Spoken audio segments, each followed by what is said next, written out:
Morning song मैंने welcome back to my channel. तो more plan थिला कि लास्ट नाइट कि मु महाशिवरात्रि दिन सकाळू टिके जल्दी टिके उठिकी मु पळेबी मंदिर कहीं ना मत पूरा गोटे घंटा लाइन रहा पड़ो कहीं से दिन जानते केते लंबा लाइन हुए केते भिड़ हुए। तो मु सकाळू टिके उठिकी पळेली फिर भी जहाँ भाभी से है बट अल्प थिले एडजस्टेबल 9-10 जन थिले। तो नहले माने मु जेतेबेले फेरिली मंदिर तो आई थिंक 100 जन पाखापाखि लंबा लाइन लगे। तो मोर भाग्य भल जे मुझे जल्दी उठिकी पलैचे भल दर्शन होगा ठाकुर भल दर्शन भी है आउ मु पूजा भी कली भलरे नहले लंबा लाइन लगी खरारे जो खरा होची आड़े उपवास किसी न खाई न पी तापर देह जहाँ हो तो उपवास माने पूजा करने हम पेसेंस ही न थाए। तो जहाँ हो आमर से नना आमर बुझीना तो भलरे आमर पूजा करदे मु जाओ मो मन बहुत खुशी होगा। तो यहाँ हूँ मोर बलराम मंदिर बहुत फेमस ढेंकानाल। तो टे समय लक्ष्मी मंदिर में बसिली तापर आमर बलराम मंदिर जो आम ठाकुर अच्छा टे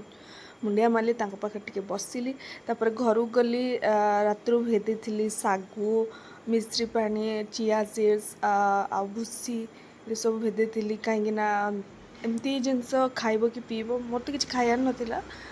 काश किए काले खाइब तो से एमरजेन्सी मुझे भेदी थी एमती जिन खाइब जमी पेट ठंडा रही।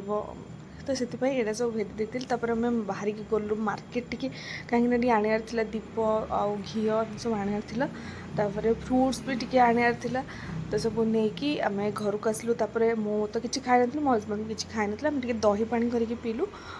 बास से संध्या बेलू नना टे बढ़िया मस्त पणा गोटे बनइले मिठा बुंदी सब प्रकार फ्रुट्स छेना आउ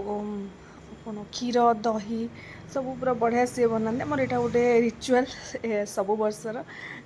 शिवरात्रि आमर गोटे पणा हम तो सीटा आम रखीलु फ्रिज्रे बनईकी गलु मंदिर में दीप जापर मंदिर दीप जालिया को गला बेलू भी सेठी बहुत लंबा लाइन लगी आउ टिके भी जगह नाला बसापी मु देखी केते लोक बसी सारी अलरेडी। तो गली मुझे आउ थे ठाकुर भोग लगेली से तो फांका थिला बेसी भिड़ भी नाला बट सब लोक बस पड़ते मत टेंशन लगे कौट जाए बस जो फाइनाली जहाँ गोटे जगह आमको मिलगला बसापी भल जगह। तो मु शाढ़ी पिंधिकी पूरा देसी नारी होगी जाइली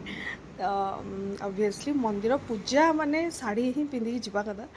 तो तापर आम मैंने बसिकी दीप जालु तो आम से 6:30 पाखापाखि जाइलु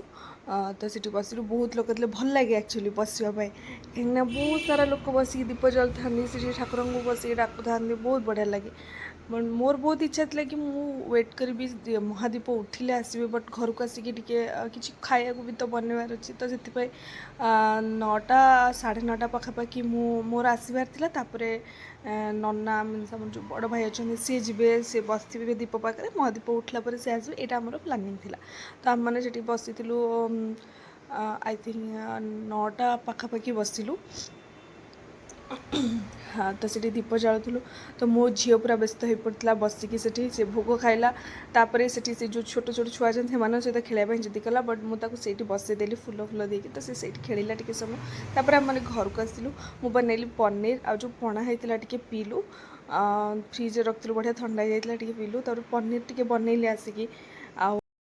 नना तंगर से दीप पाखे रही तो मो हजबैंड मोर आम पलै आसलु। तो सीटी एक्चुअली लेट है दीप उठापी 11:30 प्लस है तो आम टी देखिलु लिंगराज मंदिर में दीप उठ सारा तो आम लिंगराज मंदिर समस्ते प्राय लिंगराज मंदिर ही मानती तो आम देखिलु लेट बेसी हो गला तो से लिंगराज मंदिर महादीप देखिकी आम डिनर करदेलु प्लीज।